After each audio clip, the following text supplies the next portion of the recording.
નમસ્કાર, આપ જોઈ રહ્યા છો નેશન પ્લસ ન્યૂઝ. હું છું આપની સાથે હેતલ ભગત. રાજ્યમાં દારૂબંધીનો કડક અમલ હોવાની વાતો માત્ર કાગળ પર જ હોય એનું વધુ એક ઉદાહરણ સામે આવ્યું છે. વડોદરાના નંદેસરી ખાતેથી સ્ટેટ મોનિટરિંગ સેલની ટીમ દ્વારા દારૂનું મસમોટું નેટવર્ક ઝડપી પાડવામાં આવ્યું છે.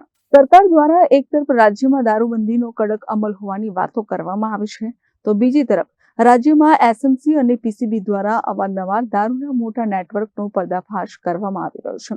ગઈકાલે વડોદરાના નંદેસરીમાં એસએમસીએ દારૂના એક મસમોટા નેટવર્કનો પર્દાફાશ કર્યો છે. એસએમસીને બાતમી મળી હતી કે નંદેસરીના રઢિયાણીપુરમાં બુટલેગરોએ વિદેશી દારૂનો મોટો જથ્થો છુપાવ્યો છે.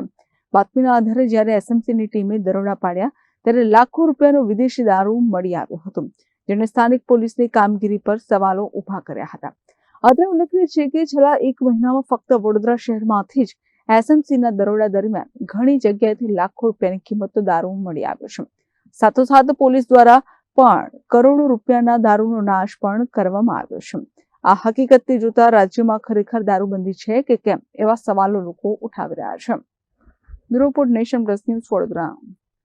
સમાચારોના સતત અપડેટ મેળવવા માટે અમારી નેશન પ્લસ ન્યૂઝની યુટ્યુબ ચેનલને સબસ્ક્રાઇબ કરો, બેલ આઇકન દબાવો અને જોડાયેલા રહો ફેસબુક, ઇન્સ્ટાગ્રામ અને ટ્વિટર પર.